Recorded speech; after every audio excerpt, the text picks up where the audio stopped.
The November morning in Houston was already thick with humidity when contractors arrived at the old house on Montrose Boulevard.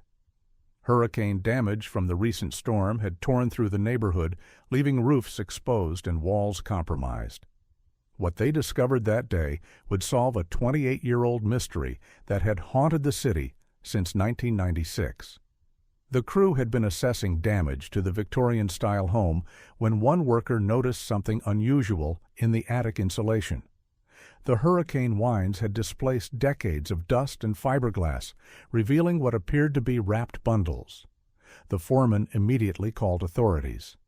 Within hours, forensic teams confirmed the unthinkable. 4 sets of human remains had been discovered. A mother and 3 young children who had vanished without a trace in 1996. Before we begin the story, write in the comments which city you're from. We're very interested to know where you're watching our video from. Don't forget to subscribe to the channel and leave your rating. Dorothy Carpenter had been 29 years old when she disappeared with her children on November 2, 1996. Mason was 8, Lily 6, and little Sophie just 4 years old. For nearly 3 decades, their faces had stared out from missing person posters that gradually yellowed and faded. Now, in November 2024, the search was finally over, but the questions were just beginning. The discovery sent shockwaves through Houston. Many residents still remembered the initial search efforts, the volunteer groups that had combed through parks and neighborhoods, the candlelight vigils that gradually grew smaller as hope faded. Dorothy's sister, now in her late 50s, had never stopped searching. She had appeared on local news every anniversary, holding the same photograph of Dorothy and the children taken just weeks before they vanished. Among the remains, investigators found several items that would prove crucial to understanding what happened. A pager, the kind everyone carried in 1996, displayed a final message. "Deal's off. Sorry, D." There was also a small Houston Rockets backpack, the team logo still visible despite the years, containing $3,000 in cash. The bills were from the mid-1990s, wrapped in a rubber band that had long since deteriorated. 5 days before the disappearance, Dorothy had seemed different. Her co-worker at the Bluebird Diner, Evelyn Harper, remembered that week clearly even after all these years. Dorothy mentioned she was expecting some insurance money, Evelyn recalled to investigators in 2024. At 24 years old in 1996, Evelyn had been Dorothy's closest friend, someone she confided in about her struggles as a single mother. Now, at 52, Evelyn still lived in Houston and immediately offered to help with the renewed investigation. The morning of November 2, 1996, had started like any other Saturday for Dorothy. A neighbor remembered seeing her load the children into her beat-up Honda Civic around 9 that morning. She said she was dropping them at her mother's house for a few hours, the elderly woman recalled. Said she'd be back by noon to pick them up for Mason's soccer game. But Dorothy's mother lived in Dallas, a fact that wouldn't be discovered until days later when the missing persons report was filed. At 11:47 a.m. that day, Dorothy was captured on the bank's security camera making a withdrawal. The grainy footage showed her alone, withdrawing $340 from her checking account. The teller who served her had noticed nothing unusual. She seemed maybe a little nervous, but lots of single moms were stressed about money back then, the retired bank employee reflected years later. The investigation files from 1996 painted a picture of a woman struggling but determined. Dorothy worked double shifts at the diner when she could, trying to save enough money to move to a better apartment. Her ex-boyfriend, Richard Marino, had been causing problems. At 35 years old then, Rick had a history of domestic disputes and was fighting Dorothy for custody of the children. He claimed he'd turned his life around, gotten a steady job at a warehouse, and could provide a stable home. Court documents found in Dorothy's apartment showed a custody hearing was scheduled for November 5th, just 3 days after she disappeared. Rick's lawyer had been aggressive, arguing that Dorothy's long work hours and financial instability made her an unfit mother. Friends said Dorothy was terrified of losing her children. She would have done anything to keep those kids, one former neighbor insisted. The landlord of Dorothy's apartment building had also raised red flags during the original investigation. Kenneth Cross, then 42, owned several properties in the Montrose area and had been facing financial difficulties. Property records showed he was behind on multiple mortgages, and at least 2 of his buildings were in foreclosure proceedings. Dorothy had been 3 months behind on rent, and Kenneth had served her with an eviction notice just 2 weeks before she vanished.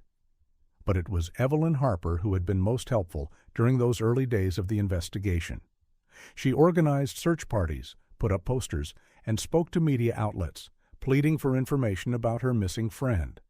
She told investigators that Dorothy had been worried about money, but had seemed hopeful recently. She said things were about to turn around, Evelyn had stated in her 1996 police interview. She mentioned something about an insurance policy, but I didn't understand all the details. A gas station receipt found in Dorothy's car, which was discovered abandoned 2 days after the disappearance, showed a purchase at 12:15 p.m. on November 2nd. The location was on the outskirts of Houston, heading toward the abandoned industrial area where Kenneth Cross happened to own a property scheduled for renovation. The receipt was for a full tank of gas, paid in cash. William Stone had been working the night shift at that same gas station in 1996.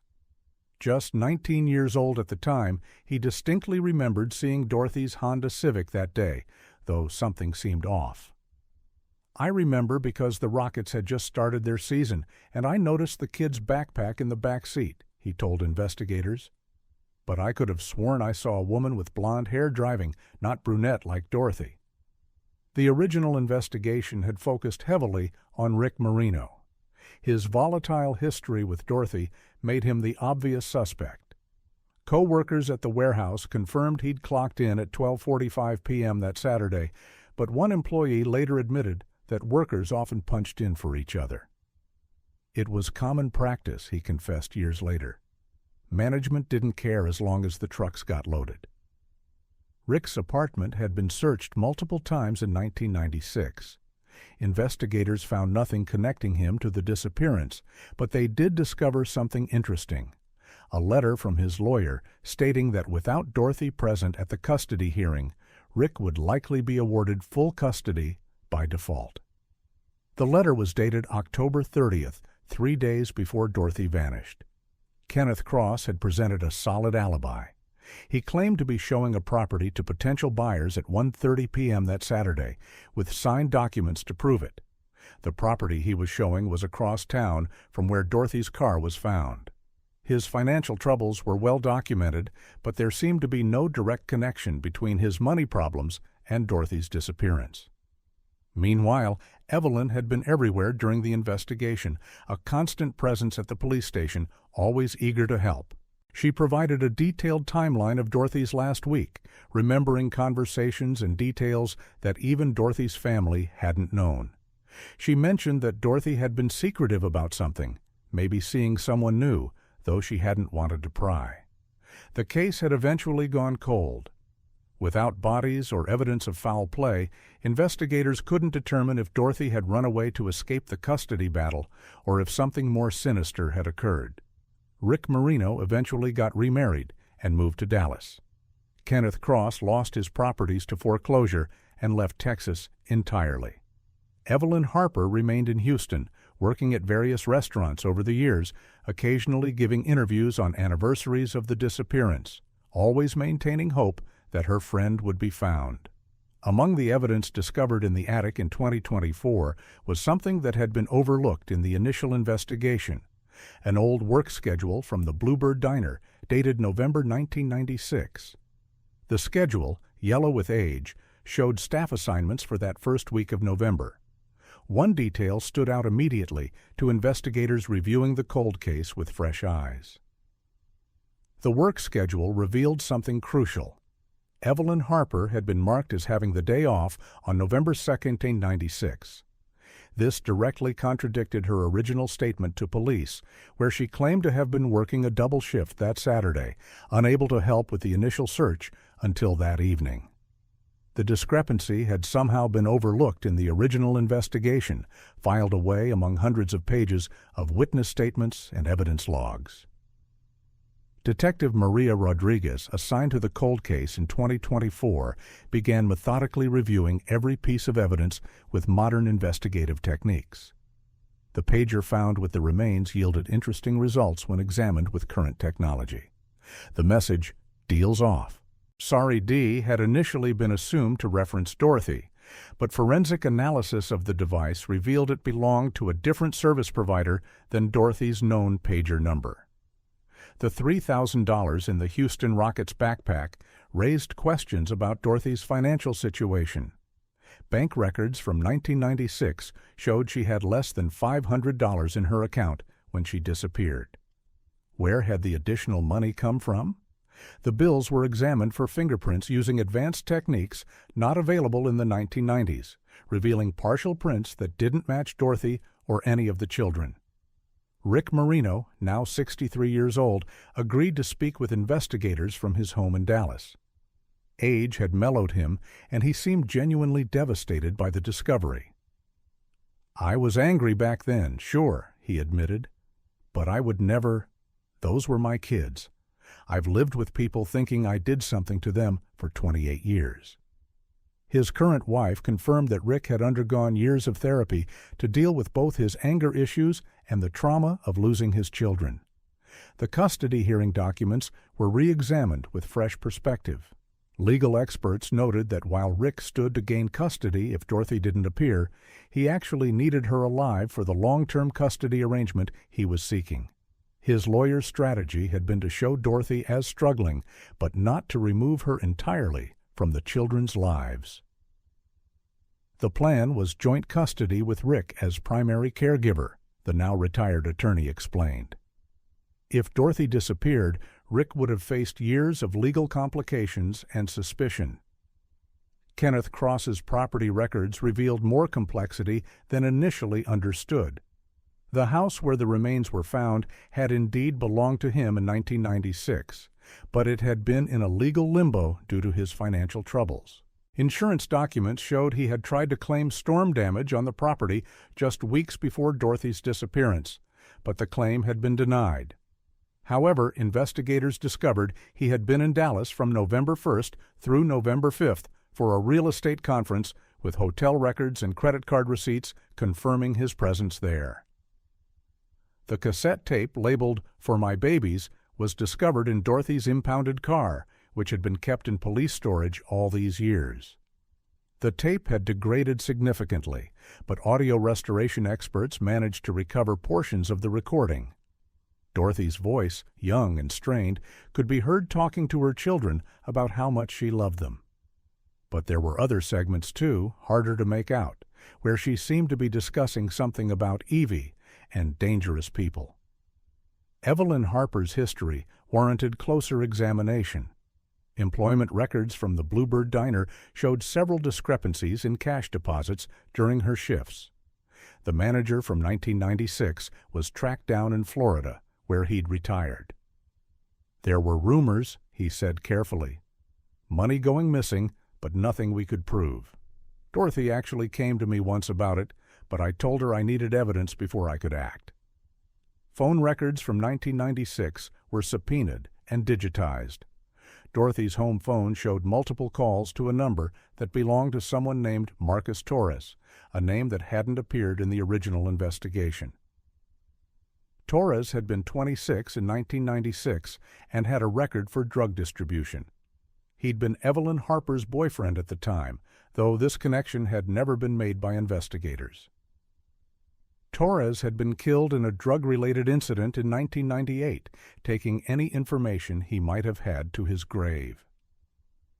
The blood found on Dorothy's waitress apron, discovered in her apartment after her disappearance, was retested with modern DNA analysis.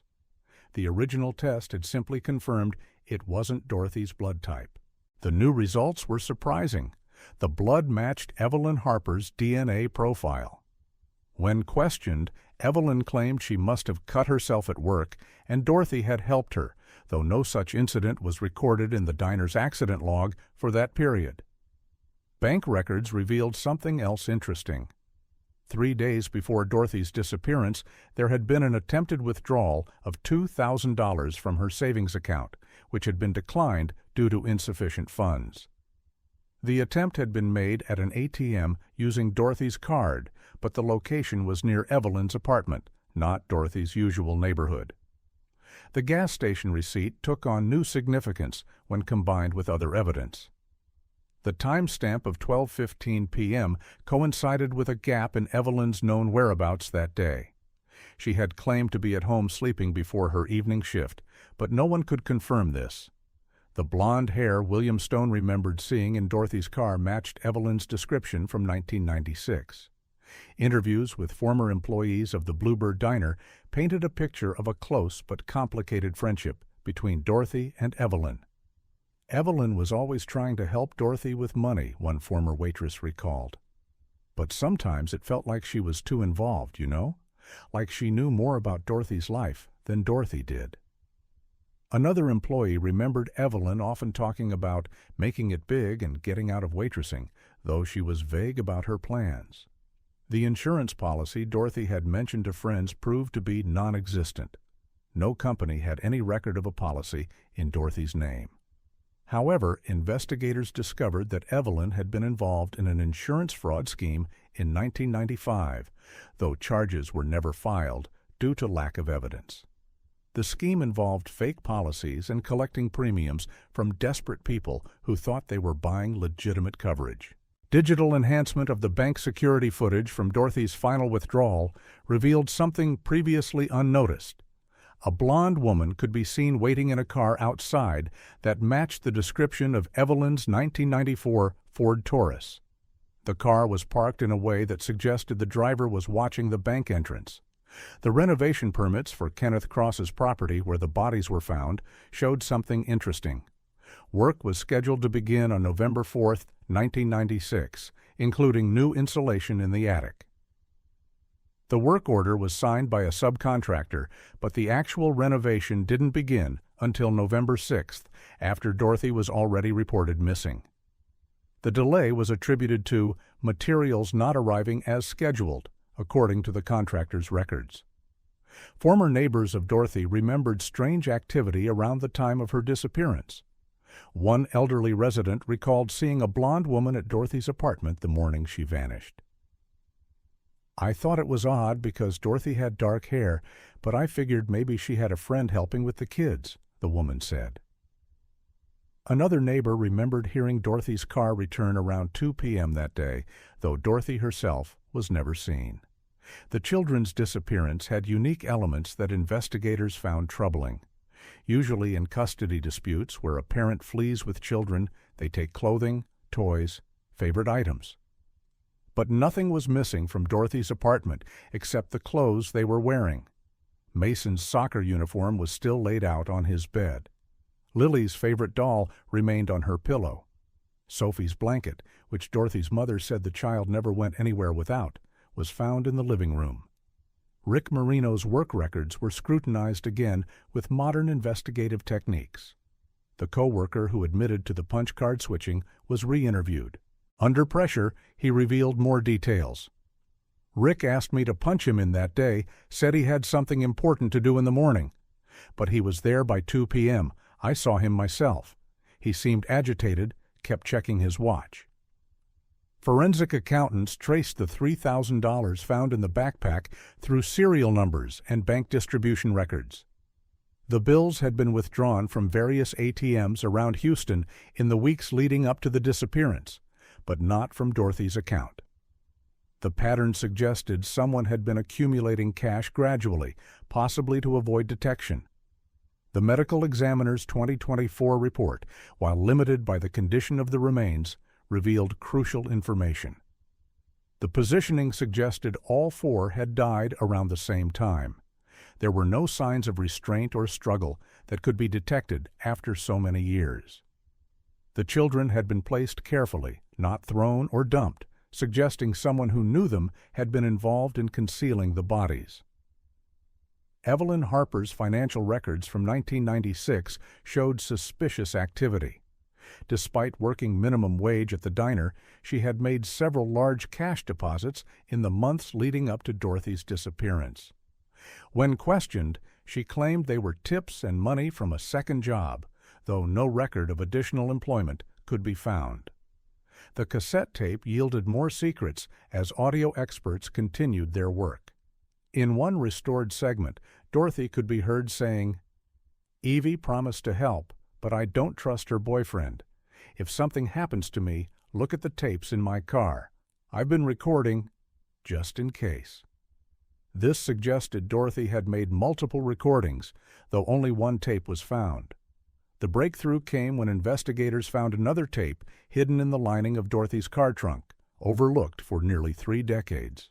The audio quality was poor, but technology had advanced enough to extract critical information. Dorothy's voice, filled with anxiety, described a meeting Evelyn had arranged about an insurance opportunity that would solve all her financial problems.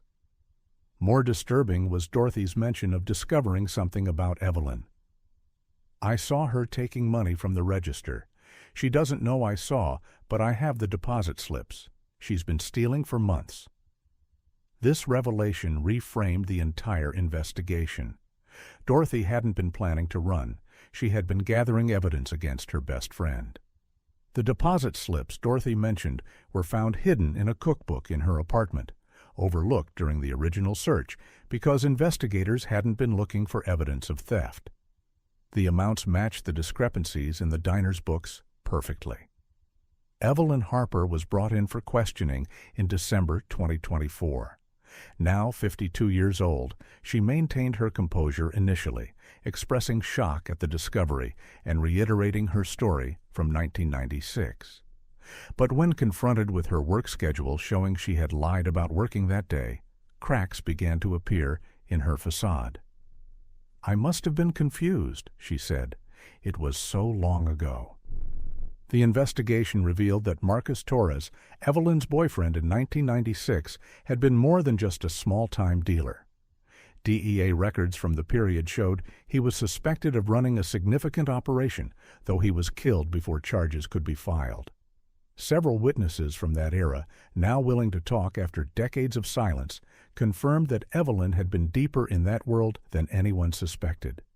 One former associate of Torres, serving a life sentence for unrelated crimes, provided crucial testimony in exchange for consideration on his parole hearing.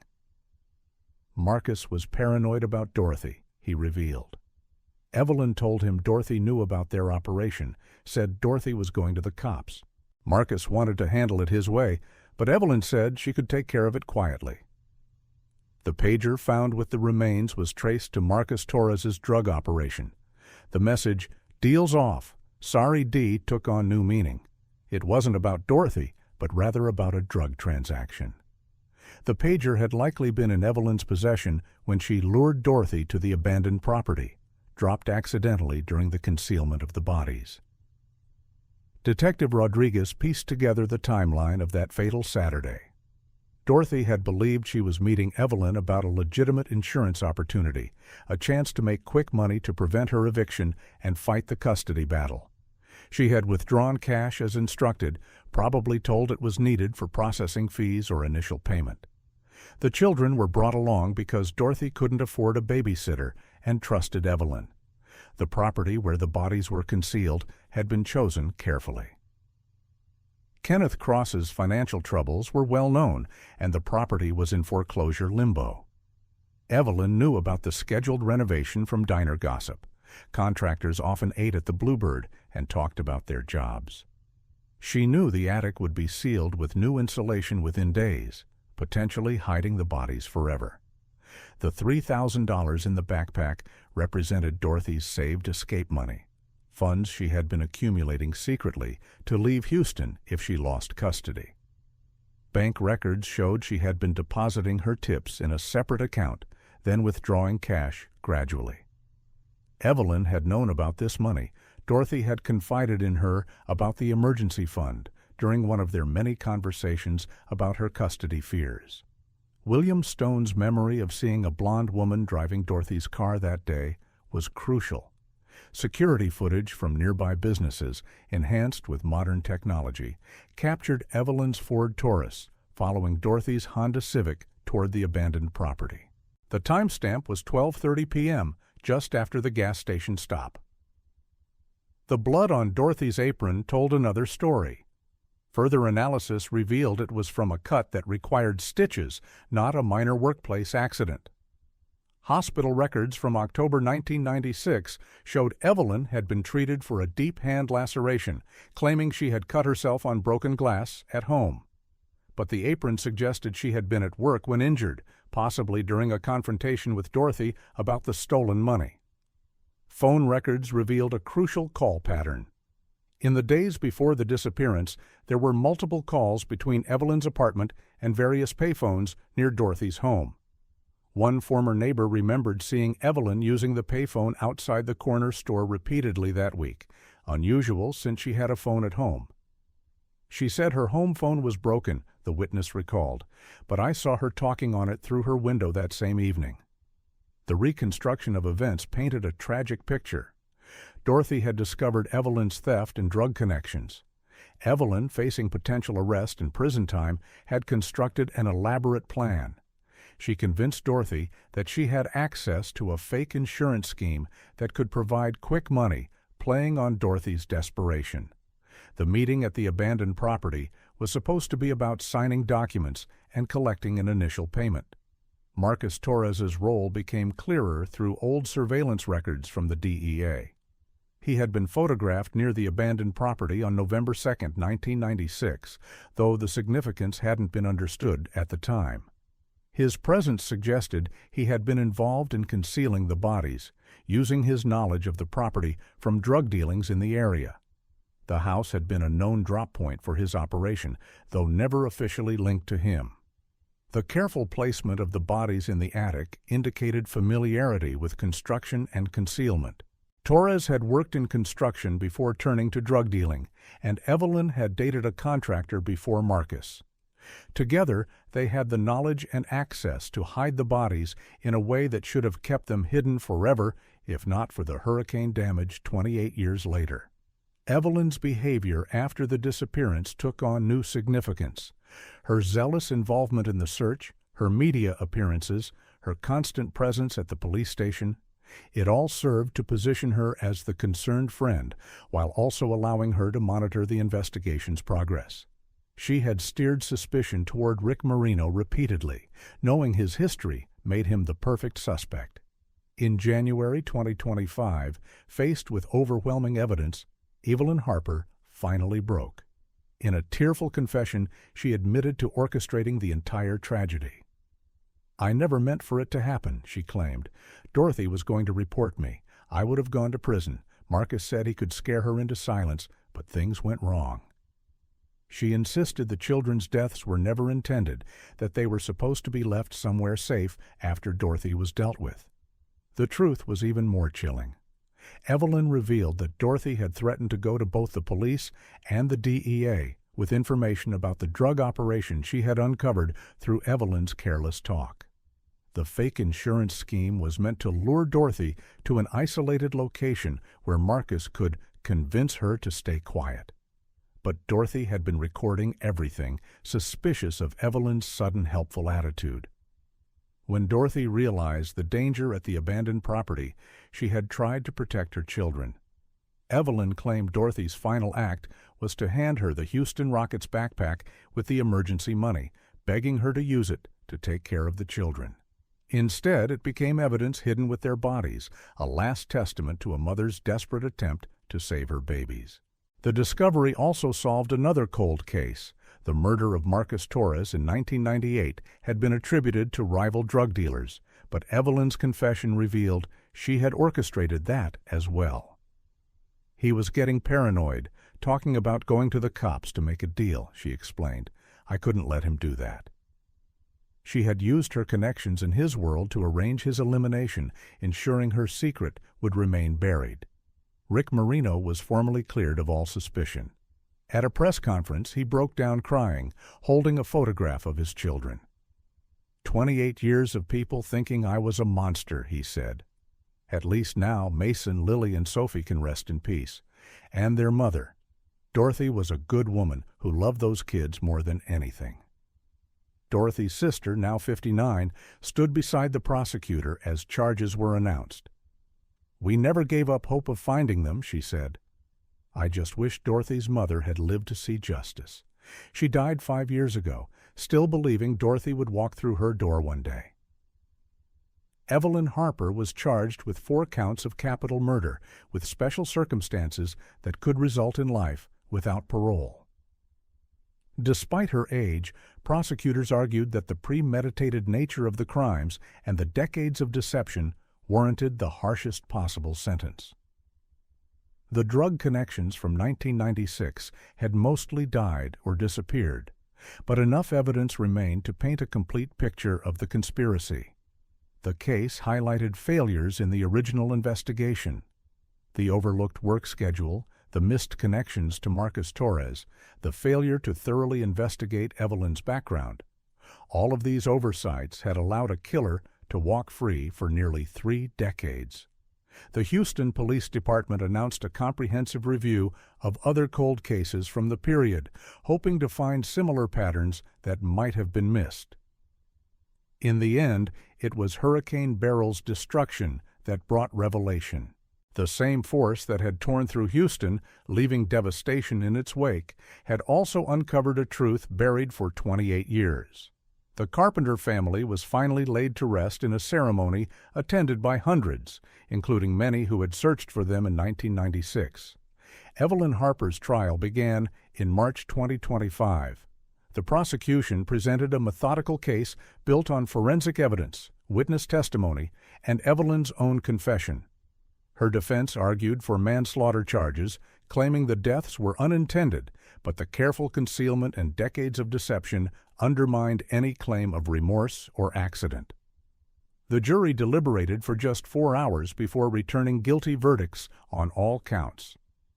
As the verdict was read, Evelyn showed no emotion, the same controlled face she had worn while playing the concerned friend for 28 years.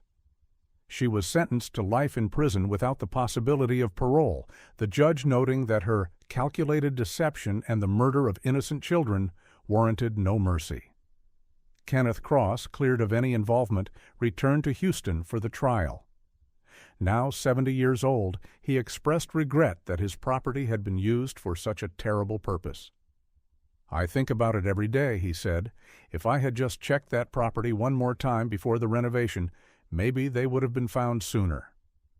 The Bluebird Diner, still operating under new management, created a small memorial to Dorothy and her children. Regular customers from the 1990s returned to pay their respects, sharing memories of the hard-working mother who always had a smile despite her struggles. "She deserved so much better," one elderly customer reflected. "She was just trying to make a life for those kids." The case became a cautionary tale about how those closest to victims can sometimes be the most dangerous. The friend who appears most helpful, the person who inserts themselves into the investigation, the one who claims to want justice. Sometimes they're hiding the darkest secrets. Dorothy had trusted Evelyn with her fears, her plans, her dreams for her children's future. That trust had been betrayed in the worst possible way. In her prison cell, Evelyn Harper maintains a different version of events, claiming she was forced by Marcus Torres to participate.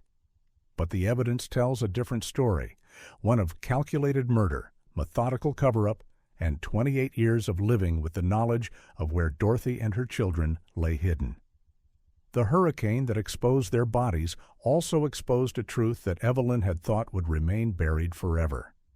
The Carpenter case was officially closed in June 2025, nearly 29 years after it began.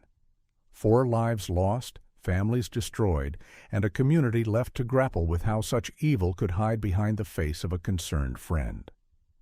Dorothy Carpenter and her 3 children, Mason, Lily, and Sophie, were finally at peace, their story told, their killer brought to justice, their memory preserved not as victims, but as a family whose love for each other remained evident even in their tragic end.